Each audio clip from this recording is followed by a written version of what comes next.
हमारा बार बार फोन आ रहा था, लॉटरी लगाया आपका हाँ। 25,000 का। हाँ, नहीं आता है लॉटरी 25,000 का 1 करोड़ का लगाता है सर। ये भाई 1 करोड़ का लगाता है तो भाई 25,000 हाँ 25 करोड़ था। 25 करोड़ था बताइए। एक दिन 25 लाख दे दे। हाँ ऐसा आएगा ना कहना 25 करोड़ के फर्म वाला 50 करोड़ का हम कूला करके फेंक देंगे।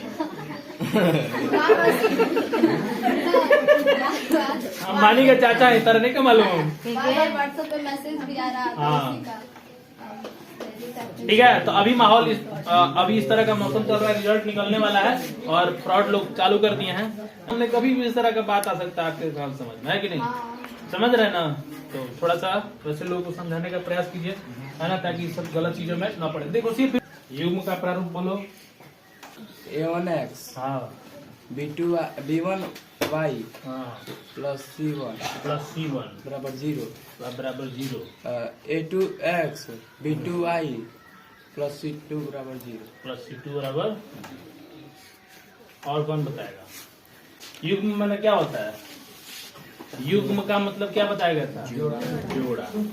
यानी रैखिक समीकरण युग्म में होना चाहिए, जोड़ा में होना चाहिए। आए समझ में? तब जाकर के हम क्या करते हैं कि दो चर के रैखिक समीकरण में उपस्थित चर मानों का हल निकालते हैं। ठीक है? तो इक्वेशन किसमें होना चाहिए? पेयर में होना चाहिए। अच्छा कोई इस तरह का अपने से इक्वेशन बोल सकता है? पेयर में इक्वेशन है ना, प्रारूप नहीं बोलना है, इक्वेशन बोलना है आपको। दो चर के रैखिक समीकरण का युग्म का उदाहरण दीजिए। चलिए कोई उदाहरण हमको बताए।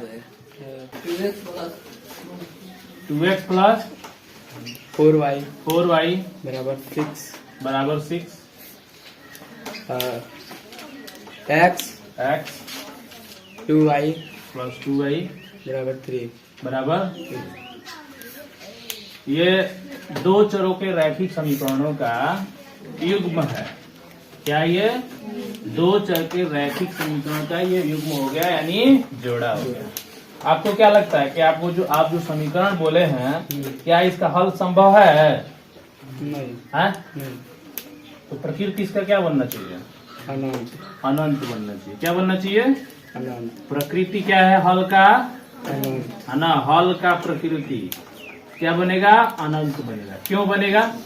सब क्योंकि यहाँ पर A1 by A2 equal to है B1 by B2 equal to C1 by C2 equal to 2 के क्या है? बराबर। तो किस केस में किया जा सकता है? अद्वितीय हल के केस में। तो क्या आप अद्वितीय हल का उदाहरण बोल सकते हैं? 3x बोलिए। 3x 4y y 7 बराबर 7 बराबर 7 और 5x 5x 3y plus 3y। Plus 3y अब बराबर आप बोल सकते हैं प्लस या माइनस। प्लस 3y प्लस बराबर 3y 6 बराबर 6। अब आप बताइए कि इसका जो हल का प्रकृति होगा है ना, हल का प्रकृति होगा वो क्या होगा? अद्वितीय बोलो। अद्वितीय अद्वितीय होगा। क्यों होगा? A1 by A2 not equal to B1 by हाँ, B2 अद्वितीय हल होगा। क्यों होगा? तो A1 by A2 equal to 3/5 है। अब B1 by B2 equal to कितना है? 4/3 है। इसलिए A1 by A2 equal to क्या? Not equal to B1 by B2। और यही रीजन है कि इसका हल कैसा होगा? है ना, हल अद्वितीय होगा। समझ आया? इसी तरह से कोई एक अदर स्टूडेंट खड़ा हो जाए और हमें बताए है ना कि बताए कि वैसे दो चरों के रैखिक समीकरण का युग्म बताइए है ना, जिसका कोई हल ना हो, जिसका कोई हल नहीं, कोई हल ना हो, इसके लिए आप क्या समीकरण बोलेंगे? बोलिए फटाफट। लिखे सर हाँ 3x plus plus 4y 4y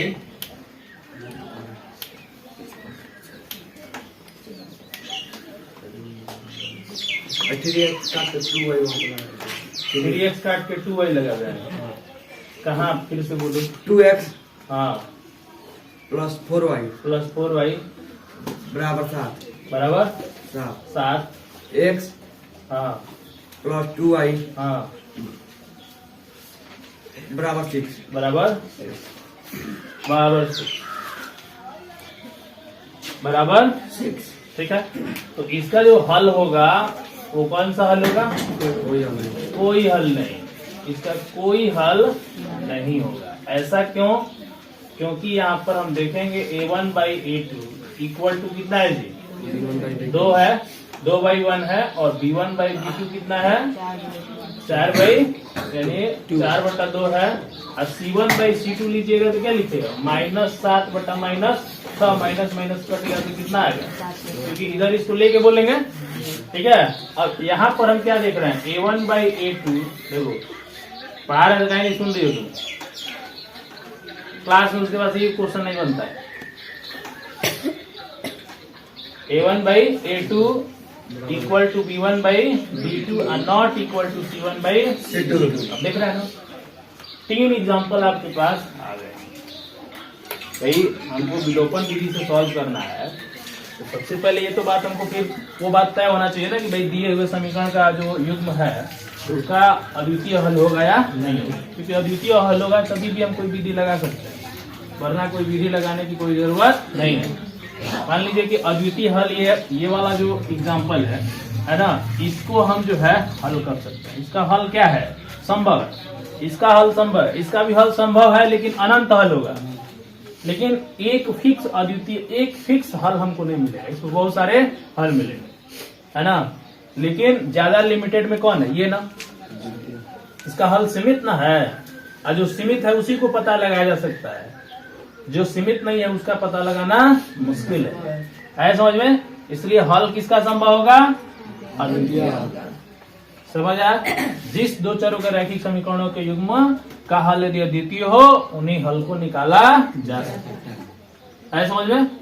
चलिए एक और आपसे हम सवाल पूछते हैं कि बताइए ऐसे समीकरण का जो ग्राफ खींचेंगे उनकी रेखाएं डैश होंगी,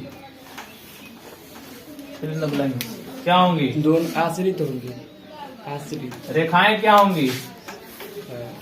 संपाति। संपाति। बहुत सुंदर। संपाति कहने का मतलब दोनों रेखाएं एक ही पर हमको, है ना, जाती हुई मिलेंगी। है समझ में?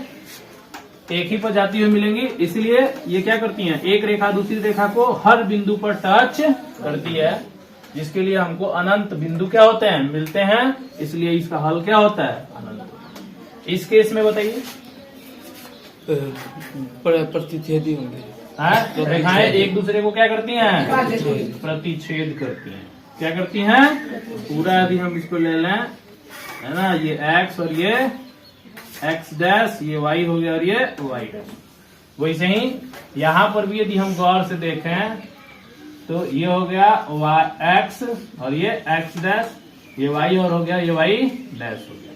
तो दूसरी रेखा कहीं ऐसे जाएगी जो इसको क्या करती है? एक बिंदु पर प्रतिच्छेद करती है।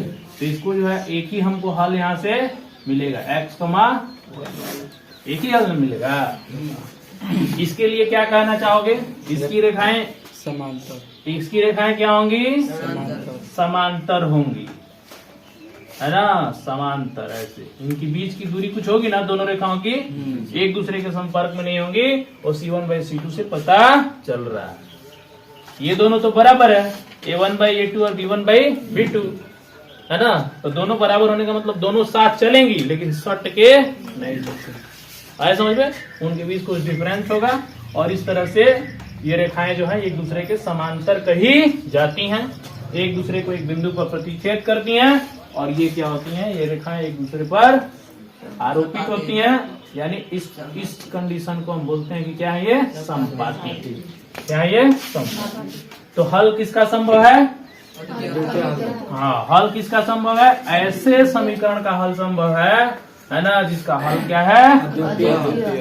समझ आया? फिर वापस हम लोग रिवीजन कर लिए इस चीज को, क्योंकि वही बात फिर से आए कि दिया हुआ समीकरण का हल संभव है या नहीं, ये पहले आपको जांच लेना होगा। फिर से उसके बाद आप जौन विधि मन करे वो विधि आप लगाएंगे। तो फिलहाल जो हम विधि सीखने वाले हैं उसका नाम क्या है? विलोपन विधि। समझ आ रहा है? जी। कौन सा विधि? विलोपन विधि। ये चीज तो लिखाया जा चुका है ना?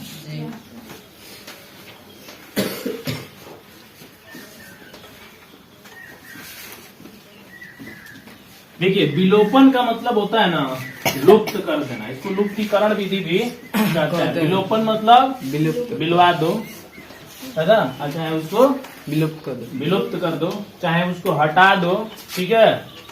आए समझ में? मन करे तो उसे छुपा दो। और आपको ये बात पता होना चाहिए, देखो कोई भी समीकरण हम सॉल्व करेंगे ना, तो भाई सॉल्व तो भाई हमको लगता है कि सॉल्व एक ही चर में होता है। सॉल्व एक ही चर में होता है। जैसे मान लो पीछे वाला समीकरण में हम लोग क्या कर रहे थे, पीछे वाले समीकरण में हम क्या कर रहे थे कि जैसे मान लीजिए कि था इक्वेशन 3x + 2y = 5 और एक इक्वेशन मान लेते हैं x + y = 3 था, है ना? था। यदि हम समीकरण 1 से, है ना, 1 से x का मान निकालें, तो बोलो क्या निकलेगा जी?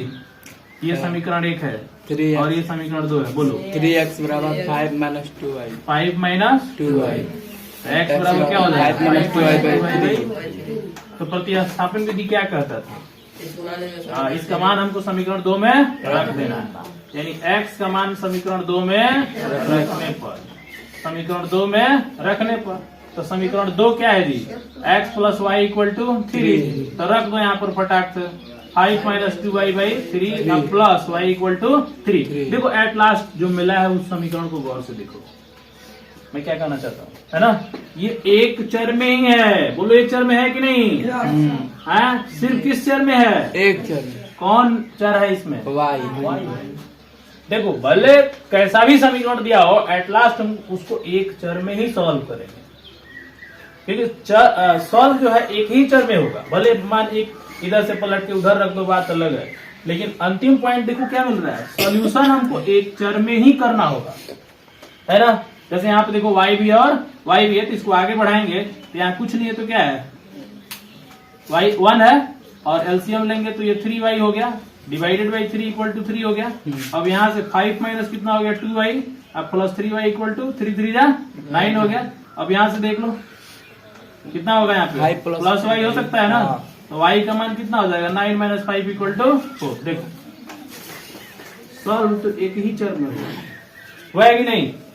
फिर दूसरा यदि हम ध्यान से देखें, समीकरण 3 में 3 है ना, कहाँ गया? x का मान वहाँ पे ये है ना समीकरण 3। हाँ, तो समीकरण 3 में किसका मान रखना है? y का। तो y का मान यदि हम रख देंगे समीकरण 3 में, तो फिर आप देखेंगे तो आपको क्या लगेगा? आपको यही लगेगा 5 माइनस y का मान कितना है जी? 4 है ना? 4 2 × 4 होगा ना? 2 × 4 डिवाइडेड बाई 3, यानी इसका मतलब 5 में से 8 गया, यानी -3/3, यानी कितना आ गया? -1 होगा। तो आप क्या देख रहे हैं? भले मान एक में से एक x का मान हमने दूसरे समीकरण में रखा, लेकिन फाइनली जो कैलकुलेशन हुआ उसको आप गौर से देखिए, वो किस चर में हुआ है? एक चर में। चाहे समीकरण कोई भी हो, एट लास्ट हमको एक ही चर में उसको करना है। बस उसको नाम दे देते हैं कि भाई प्रतिस्थापित कर दिया। हमने क्या किया? प्रतिस्थापित करके उसको एक चर बनाया। समझ आ रहा है ना? एक का मान दूसरे में रखने का मतलब भाई हमको एक चर बनाना है, तभी सॉल्यूशन निकलेगा। तो एक चर हमने कैसे बनाया? तो पहले समीकरण से हमने x का मान निकाला और उसको दूसरे समीकरण में रख दिया। हम चाहे तो y का मान निकाल के दूसरे समीकरण में रख दें, तब ये x के चर में बन जाएगा, लेकिन रहेगा तो एक ही चर। समझ आ रहा है? सॉल्यूशन हमको एक ही चर में करना है। यही कंडीशन अगले विधि में भी लगेगा, ऐसा समझ में? अगले विधि में भी लगेगा, तो उस सॉल्यूशन को हम समझते हैं। देखिए यही इक्वेशन रहेगा। yes. और हमको इसको विलोपन विधि से सॉल्व करना है। किस विधि से? विलोपन विधि से। विलोपन विधि से हमको इसको सॉल्व करना है। इससे पहले एक और हम छोटा सा एग्जांपल लेते हैं, ठीक है? विलोपन विधि कहने का मतलब नॉर्मल इक्वेशन एक लेते हैं x + y = 4, ऐसा समझ में, और x + 3y = कितना हो गया? 8 हो गया। समझ आ रहा है? x plus Y equal to कितना हो गया 8 हो गया। इसको हमको सॉल्व करना है विलोपन विधि से। किस विधि से? विलोपन विधि से हमको सॉल्व करना है। तो इसमें हमको एक पॉइंट ये देखना है, बात कर रहा है विलोपन, इसका मतलब ये हुआ या तो x विलुप्त कर दो या तो y। भाई हमको तो चाहिए एक ही चर, सोल्यूशन किस चर में होगा? एक ही चर में होगा। तो एगो तो कोई हटाना पड़ेगा ना, तो कैसे हटेगा? तो हटेगा कब? या तो घटा दो हम ना तो जोड़ दो। कहने का मतलब 4 है, 4 को हटाना है तो इसमें से 4 घटाना पड़ेगा ना, तभी ना हटेगा। अच्छा -4 है तो उसमें 4 क्या करना पड़ेगा? जोड़ना पड़ेगा, तभी हटेगा। हटेगा कि नहीं हटेगा? अब यहाँ पर आप गौर से देखिए, ये समीकरण 1 है और ये समीकरण 2 है। आप क्या देखेंगे यहाँ पर कि दोनों समीकरण को गौर से देखें तो ये भी x है और ये भी x है। इसका मतलब दोनों को घटा दे तो ये 0 हो जाएगा। यस सर, है ना? तो हमको क्या करना है, यहाँ पे लिखना है, सिर्फ इसी को नहीं घटाएंगे, जब घटाना होगा तो भाई सब घटेगा। समझ आ रहा है? यानी समीकरण 1 माइनस समीकरण 2 करने पर, यानी समीकरण 1 में से समीकरण 2 को क्या करना है? घटाना है। तो घटाएंगे तो इसको हम ऐसे भी तो लिख सकते हैं, x plus 3y is equal to 8। तो घटाओगे माइनस कट गया है ना। लेकिन आपको ये बात पता है कि दो टर्म को जब घटाया जाता है तो जो अगला टर्म होता है उसके अंदर का सारा चिन्ह बदल जाता है। तो वही कंडीशन यहाँ पर भी होगा ना। चिन्ह बदल गया। अब ये कंसीडर नहीं होगा, अब ये वाला कंसीडर करेंगे हम। अब देखो x में से x गया, क्या बचा? 0। इसी को कहते हैं या तो कट गया, है कि नहीं? अब यहाँ पे गौर से देखो, अब ये प्लस कंसीडर नहीं होगा, y और 3y कंसीडर होगा। तो y में से 3y माइनस करें, सॉल्व करेंगे तो क्या बचेगा? -2y। यहाँ पर भी देखो 4 माइनस 8 गया, क्या बचा? -4 बच गया। अब बताओ, देखो एक चर में हो गया कि नहीं हो गया? तो y का मान निकालेंगे तो -4 बटा -2 कट गया, आंसर कितना आ गया? 2 है कि नहीं? अब इसी को हमको क्या करना है, y का मान आ गया ना, तो किसी एक समीकरण में उठा करके इसको डाल दो। तो समीकरण 1 में y का मान रखने पर, y का मान रखने पर, तो एक हमारे पास क्या है जी? x plus Y equal to 4। x का मान बोलिए निकालना है और y का मान हमारे पास दिया हुआ है ना। x का मान निकालना है और y का मान दिया हुआ है, x प्लस वाई। अब यहाँ से निकालते हैं, x बराबर 4 माइनस 2 इक्वल टू कितना आ गया? 2। तो बोलो हल क्या बन गया? x बराबर 2 और y बराबर 2। समझ आया कि नहीं यार? हमने क्या किया, यहाँ पे x को विलुप्त कर दिया और हमने y का मान निकाल दिया। x को विलुप्त किया और y का मान निकाला। जैसे y का मान आया तुरंत हम समीकरण 1 में। तो आप ऐसा यहाँ पे कुछ नहीं है कि समीकरण 1 में रखो, आप चाहो तो समीकरण 2 में भी रखो। समझ आ रहा है ना? तो हम यहाँ पे क्या कर रहे हैं, हम एक टर्म को, एक चर को यहाँ पे विलुप्त कर रहे हैं। समझ में? मान लीजिए कि हमने तो x को विलुप्त किया, यदि यहाँ पर y को विलुप्त करना होगा तो क्या होगा? ठीक है, तो इसको समझते हैं। यही क्वेश्चन रहेगा हमारे पास कि x और y को विलुप्त करना है। तो गौर से जरा सब लोग देखिए, यहाँ पे x plus Y equal to क्या हो गया? 4। x plus 3y equal to हो गया 8। अब बताइए कि हमको y को यहाँ पर विलुप्त करना है। सर समीकरण 1 में 3 से गुणा कर देंगे। समीकरण 1 में 3 से गुणा कर। चलिए इस चीज को समझते हैं, सब कोई समझे। देखिए यहाँ पर तो बराबर था भाई, घटेगा वही, घट के 0 वही होगा जब दोनों बराबर होगा। 4 होगा और 4 होगा तभी घटेगा तो 0 आएगा। क्या आपको लगता है कि ये 4 है 2 है तो घटेगा तो 0 हो जाएगा? थोड़ा सा कॉमन सेंस लगाइए, है कि नहीं? तो आपको क्या लगता है घटाएंगे तो 0 हो जाएगा? नहीं सर, 3 बचेगा। जब ये 3y है तो ये भी 3 रहता तो घट नहीं जाता है? तो हम उसको 3 बना देंगे। क्या 3 क्या करेंगे? बना देंगे। हो गया ना 3? ये बताइए क्या कहता है द्रव्यमान संरक्षण का सिद्धांत, क्या कहता है जी? नहीं, किसी द्रव्यमान का निर्माण किया जाता है। हाँ, उसका विनाश करते हैं। बताइए 3 दिए हैं तो फ्री का दिए हैं बेटो जी, गुणा तो 3 दिए हैं तो कहाँ से आया? इसका सोल्यूशन होना चाहिए ना। इसका मतलब कि इस इक्वेशन पर कोई फर्क ना पड़े, है ना, उस हिसाब से हमको 3 लगाना है। समझ में? तो इस इक्वेशन पर कोई फर्क न पड़े इसलिए हम इसमें 3 से गुणा कर देंगे और इसमें 1 से गुणा कर देंगे। 1 से गुणा क्यों करेंगे? क्योंकि इसमें हमको जरूरत नहीं है इसको चेंज करो, है कि नहीं? है जरूरत है इसको चेंज करना। तो 3 से गुणा करने का मतलब ये हुआ, फिर से वापस 3 से भाग लगाएंगे तो ये पहले जैसा हो जाएगा। तो 3 से इस सब में क्या करेंगे? गुणा करेंगे, सब में गुणा करते हैं। बोलो इक्वेशन नया बनेगा 3x प्लस 3y और 3 चौका 12। यहाँ पे क्या बनेगा? x, ये तो वही रह जाएगा, इक्वल टू कितना हो गया? 8। अब देखो अब क्या y बराबर हो गया। अब इसको क्या करेंगे? घटा देंगे। लो घट गया। अब कहोगे सर कट भी गया, यहाँ पर तो घट गया सर, यहाँ पर देखिए सर 4 हो गया सर। हाँ तो x का मान बोलिए सर कितना आ गया? 2 x हटाए तो y निकला, y हटाए तो x निकला। अब जब x आ गया तो फिर वही कहानी, समीकरण 1 में x का मान रखने पर, समीकरण 1 में x का मान रखने पर एक हमारा क्या है? x plus Y equal to 4 है, x का मान 2 आया है, y का मान यहाँ से निकालना है, इसलिए y equal to 4 minus 2 equal to कितना हो गया? बोलो सोल्यूशन कितना आ गया? आगे कि नहीं आ गया? समझ आ रहा है ना? समीकरण तो वो न बनेगा जिससे गुणा किए। नहीं नहीं नहीं नहीं, वो नहीं बनेगा। पुराना वाला ही लेंगे, ये तो सिर्फ घटाने के लिए ले रहा है, क्यों? कोई अंतर है नहीं इसमें। ये तो अभी हम क्या कहें, भाग लगा देंगे तो फिर पहले जैसा हो जाएगा।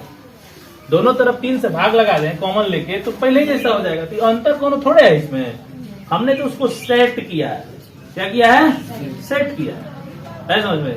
अरे भाई मान लीजिए कि आपका फोटो खिंचाता है तो क्या करते हैं कि जेंगा जेंगा चली वहींगा वहींगा हमारे फोटो खींची है, जब बैठी तो वो बैठो, जब बोली तो वो बोलो, ऐसा कहते हो? नहीं ऐसा नहीं कहते हो? फोटो खींचिए लेकिन भाई हमारे में कोई परिवर्तन नहीं होना चाहिए, है ना? हम भाई जैसे के जैसे हैं वैसे ही रहे, समझ आए ना? आप फोटो हाँ गर्दन सीधा कीजिए, ठीक है, तो कुछ देर के लिए ना करते हैं, फिर उसके बाद ऐसे हो जाता है। चलो समझ आ गया जी। देखो तो इसको ये चेंज नहीं हुआ, ये वही है, 3 से भाग लगाइएगा तो पहले जैसा हो जाएगा। समझ आ रहा है?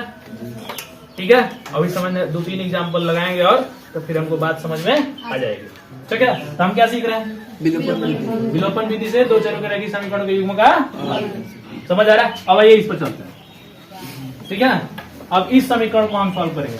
अब आप बताइए कि क्या इसमें मतलब x को विलुप्त किया जा सकता है, y को विलुप्त किया जा सकता है? डायरेक्टली नहीं किया जा सकता, क्योंकि इसका कोफिशिएंट देखो 1 है। कोफिशिएंट माने x का गुणांक कितना है? 1। कुछ नहीं है तो क्या है? 1 है। और यहाँ x का गुणांक कितना है? 3 है। यहाँ y का गुणांक कितना है? 1 है। यहाँ y का गुणांक कितना है? 2 है। किसी का गुणांक बराबर नहीं है तो इसको ना तो घटा सकते हैं नहीं तो इसको हटा सकते हैं। समझ आ रहा है? तो हमको इसको बराबर करना होगा ना। तो बराबर किस हाल में कर लेंगे? देखिए मान लीजिए आपको y को हटाना है, ठीक है, तो y को हटाना है तो y को बराबर करना पड़ेगा ना। ये बताइए ऊपर वाले y में क्या है? 2 है, तो नीचे वाले में 2 होना चाहिए ना। तो क्या डायरेक्ट 2 लिखेंगे? नहीं, 2 से क्या कर देंगे? गुणा करेंगे। कंसेप्ट समझ में आ रहा है? तो 2 से क्या कर देंगे? गुणा कर देंगे, और ऊपर कुछ नहीं है तो 1 से गुणा कर देंगे, क्योंकि इसमें कोई चेंज करने की जरूरत नहीं है। तो सॉल्व करके देखते हैं। 3x plus 2y equal to 5, इसमें करोगे तो 2x plus 2y equal to 3 दूना 6। अब कहोगे कि सर अब तो घट गया सर, 1 x बराबर डायरेक्ट आंसर आ गया x का मान -1। देखिए इसको घटाएंगे तो x निकलेगा। अब 5 में से 6 उल्टा घटाइए तो कौन सा निकलेगा? -1। अच्छा ये दोनों से घटाएंगे तो एक ही बचेगा। 3 में से 2 3 में से 2 घटे। अब बताओ एगो कुकुर बा तो एगो के लिखला भी जरूर एगो कुकुर तो लोग बताइए 2 गो रही तब न एगो और 2 गो। हां समझ आ गया? अब देखो अब क्या करेंगे? समीकरण 1 में x का मान रखने पर, समीकरण 1 में x का मान रखने पर, तो समीकरण 1 में x का मान रख दो। एक क्या है जी? 3x plus 2y equal to 5 है। x का मान क्या मिल गया? -1। सबको मान रखने आता है। हाँ तो यहाँ पे कितना हो जाएगा? -3 प्लस 2y इक्वल टू 5। अब 2y इक्वल टू 5 माइनस, अब देखो उधर जाएगा प्लस हो जाएगा 8 हो जाएगा ना। तो 2y इक्वल टू कितना हो गया? 8। y इक्वल टू 8/2 कितना हो गया? 4 हो गया। बोलो x का मान -1 और y का मान 4। अब आंसर सही है। चेक कर लिया जाए। तो x का मान कितना है -1, यहाँ रख दो। और y का मान कितना है जी +4। बोलो इक्वल टू 3 आया कि नहीं आया? इसका मतलब समीकरण क्या है? सही है। समझ आ रहा है? तो हमने किसको हटाया? अब हम चाहते हैं कि x हटे। ठीक है, इसको मिटा दूं? उतारना नहीं है किसी को, समझिए, दिमाग खोलने का प्रयास कीजिए, है ना। दिमाग खुल गया तो उतारने की कोई जरूरत नहीं। दुनिया कौन सवाल आएगा तो हम उसको बना देंगे। माइंड लगाइए। अब क्या हटा दे यहाँ से? अब हमको क्या हटाना है? x हटाना। चलिए तो क्या देखेंगे कि x के गुणांक यहाँ 1 है, यहाँ 3 है, तो इसको कितना करना पड़ेगा? 3। तो बोलो क्या करेंगे? 3 से गुणा कर समीकरण किस समीकरण में? समीकरण 2 में। हाँ, समीकरण 2 में 3 से गुणा कर। 3 से गुणा कर। समीकरण 2 में 3 से गुणा कर, 3 से गुणा करने पर। देखिए एक और चीज देखो, जब लिखना होगा तो हम दोनों चीज लिखेंगे। समीकरण 2 में 3 से गुणा, 3 से तथा समीकरण 1 में 1 से। हाँ, समीकरण 1 में 1 से गुणा कर। 1 से गुणा कर घटाने पर, गुणा कर लिख दिया कि नहीं? इसमें 3 से, इसका मतलब इसमें 3 से गुणा करना है, इसमें 1 से गुणा करना है, फिर दोनों को क्या करना है? घटाना है। तो ऐसा हम डायरेक्ट काम करेंगे। तो बोलिए ऊपर वाला में कोई परिवर्तन नहीं होगा, नीचे वाला में परिवर्तन होगा। तो बताओ क्या लिखेंगे? 3x प्लस हाँ इक्वल टू 9। अब बताओ कौन हटेगा? x। कौन हटेगा? माइनस। x हट गया। हाँ। -y equal to -4। कहोगे सर ये तो डायरेक्ट है, y का मान कितना आ गया? 4। अब बताओ क्या करें? समीकरण 1 में y का मान है, 2 में किसी में भी समीकरण 1 में y का मान रखने पर, y का मान रखने पर, है ना। तो y का मान रख दो। 3x plus 2y equal to कितना है? 5 है ना। तो 3x प्लस 2 गुणे क्या हो गया? 4 ना। 4 इक्वल टू 5। बोलो 4 दूना 8। 3x plus 8 equal to 5। बोलो इसको उधर ले जाएंगे तो -3 होगा। यस सर होगा सर। -3/3, 3 कट गया, क्या बचा? -1। बोलो आंसर में कोई फर्क पड़ा? पहले भी यही आया था और अभी भी यही आया। x का मान क्या मिल गया? -1 और y का मान क्या मिल गया? -4। से भागो ना कर पाई। समझ आ गया? कोई दिक्कत? देखिए तो मैथ बहुत इंटरेस्टिंग चीज है, हमको तो बहुत मजा आता है, अच्छा लग रहा है ना। लेकिन उसको उस तरह से पढ़ा जाता हो, सीखिए, है ना, ढंग से। कौन विधि हम लोग सीख रहे हैं? विलोपन विधि से। विलोपन विधि क्या कर रहा है? तो विलोपन विधि में दिए दो चरों के रैखिक समीकरणों के युग में x को विलुप्त कर दो या तो y को विलुप्त करो। x को विलुप्त करो तो y का मान मिलेगा और y को विलुप्त करो तो जो मिले उसके बाद दिए गए समीकरण में उसका मान रख दो। जो छूटा हुआ समीकरण है उसका आंसर, है ना, छूटा हुआ जो चर है उसका हल निकल जाएगा। समझ आ रहा है ना? एक और क्वेश्चन है। यदि मान ये हम क्या कर रहे थे? घटा रहे थे। क्या कर रहे थे? घटा रहे थे। लेकिन यदि मान लीजिए सवाल ऐसे दे दिया हो, -5x अब plus 7y is equal to मान लो दे दिया कितना? 2 दे दिया। कितना दे दीजिए? उसी तरह से मान लीजिए यहाँ पे दे दिया कितना? 3x। ठीक है, कितना दे दिया? 3x। और ये दे दिया आपको 2y दे दिया। i इक्वल टू आपको दे दिया 5। समझ आ रहा है? हाँ। अब इसमें कहिएगा कि सर जी 5 ऊपर है नीचे 3 है, कहने गुणा करेंगे कुछ पता नहीं चल रहा। नीचे गुणा करेंगे तो ऊपर बराबर नहीं होगा, ऊपर गुणा करेंगे तो सर बताएं। हाँ बताओ। ऊपर वाला में नहीं, ऊपर वाला में -3 से गुणा करेंगे। हाँ, और नीचे वाला में 5 से। ऐसे कहें नहीं समझना, हमको भी नहीं समझा क्या बोला। और कोई दूसरा बता सकता है? अरे काम करो, चलो माइनस हटा देता है ना, माइनस वाला बाद में करेंगे। अभी फिलहाल इसको करता है। तो ऊपर वाला में 3 से गुणा करेंगे, नीचे वाला में 5 है, तो दोनों कौन सी हो गया? 15। पहले इसके पहले वाले सवाल में हम क्या कर रहे थे? मतलब मान लो कि 1 में मतलब गुणा करना था, ऊपर वाला 1 में 1 से कर रहे थे। लेकिन यहाँ पर हम क्या देखेंगे? अब यहाँ पे एक कॉन्सेप्ट दे रहे हैं, ध्यान से सुनिए। आप यहाँ पे देखिएगा x का गुणांक क्या है और y का गुणांक क्या है। जो गुणांक होगा ना उसका एलसीएम निकालिएगा। क्या? एलसीएम। तो एलसीएम निकालिएगा तो 5 3 15। भाई दोस्त जिसका कैल्शियम नहीं निकलता उसको क्या कर देते हैं, गुणा कर देते हैं। सीखे है ना आप लोग। मान लीजिए हम कहें 4 8 कैल्शियम निकालिए, तब कहिएगा कि 4 8 कैल्शियम सर 8 होगा, होगा कि नहीं होगा? ठीक है। अब मान लीजिए कहे 6 4 कैल्शियम बताओ, तो 6 4 कैल्शियम कितना हो जाएगा, 12 हो जाएगा ना। ठीक है। उसी तरह मान लो इसका कैल्शियम निकल रहा है, इसका नहीं निकलेगा तो कौन सी कर देंगे, गुणा करेंगे। 5 3 15।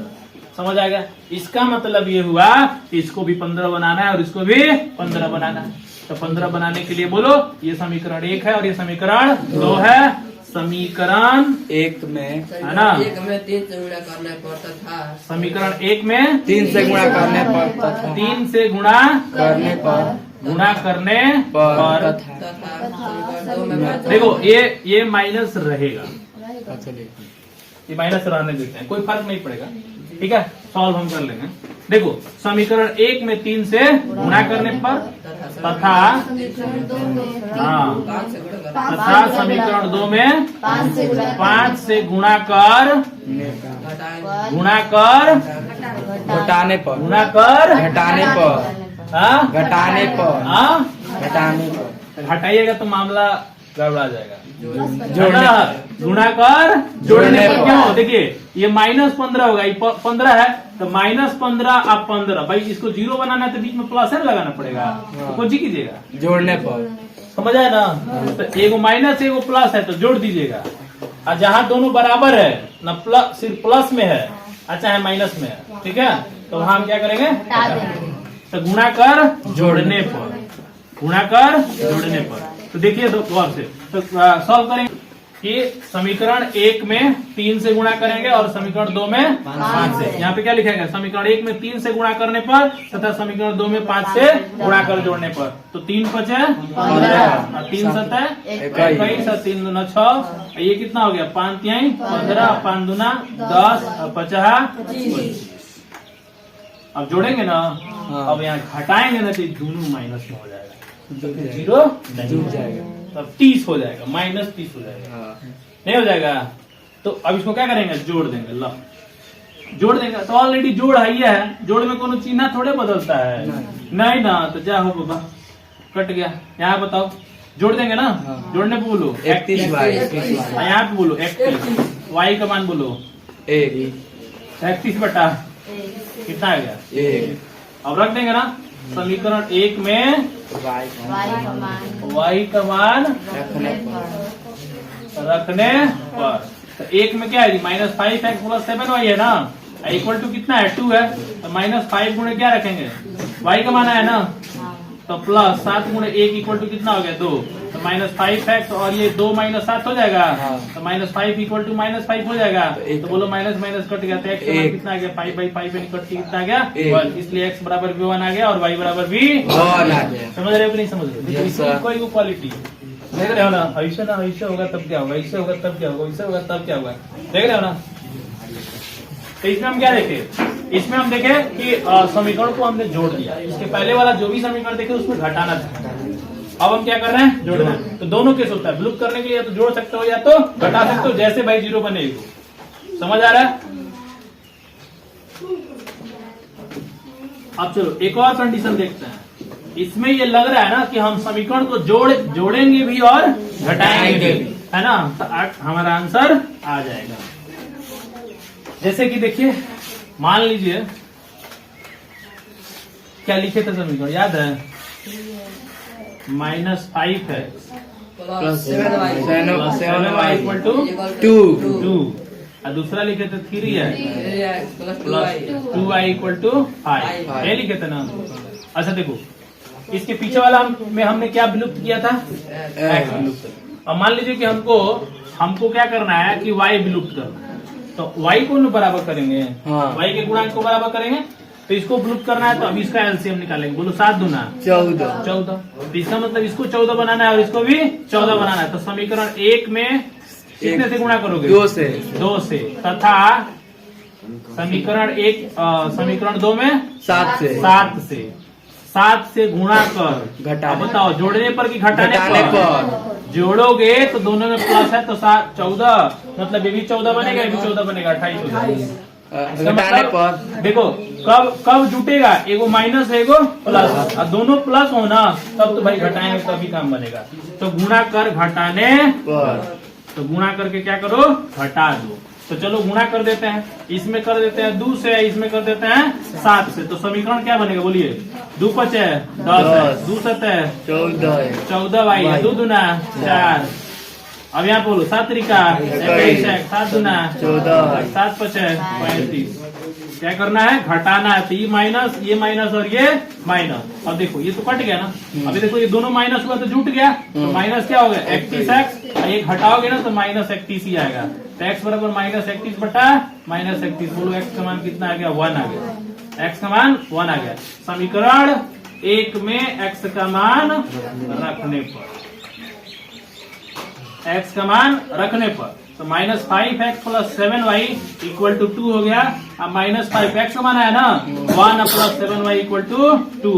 अब इसको आगे सॉल्व करेंगे तो बोलो क्या बनेगा, -5 ये -5 हो गया, अब +7y = 2। 7y का मान यानी 2 उधर जाएगा तो प्लस बन जाएगा, तो y = ये 7y = 7, y का मान 7/7 कटके कितना आ गया 1। तो बोलो x का मान 1 और y का मान, अंतर हल में कोई अंतर पड़ा नहीं, तो या तो x हटा दो या तो y। समझ आया, आगे बढ़ते हैं।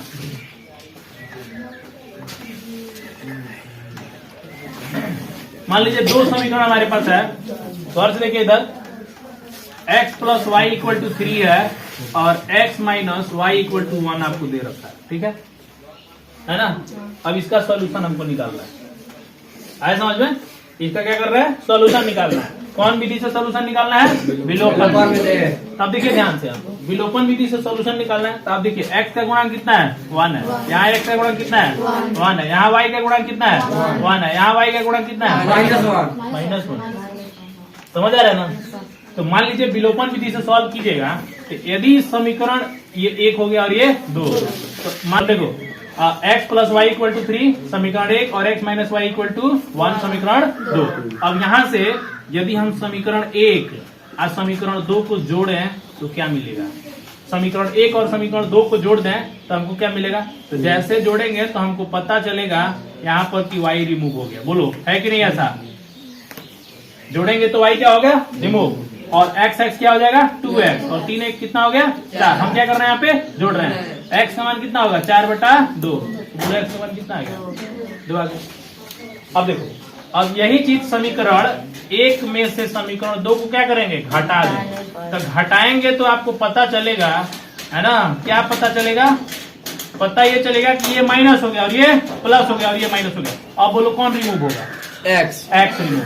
अब ये 2y हो गया, यहाँ पे ये 2 बन जाएगा घट के, तो y = 2/2 कितना हो गया 1। बोलो x का मान बोलो 2 और y का मान। अब बताओ किसी में किसी का मान हम डाले है कि नहीं, जोड़ दिए तो x निकल गया, घटा दिए तो ऐसे ही होता है। जब आपके पास 2 समीकरण दिए हो ना, तो आप जो है सबसे पहले गुणांक इक्वल कर लो, आप दोनों को जोड़ दो या तो दोनों को घटा दो, आपको x और y का मान मिल जाएगा। कोई दिक्कत यहाँ तक, तो कितने लोग बना सकते हैं। चलिए एक क्वेश्चन आपको दे रहे हैं, आप विलोपन विधि से आपको बना के दिखाना है। बहुत लाजवाब क्वेश्चन है।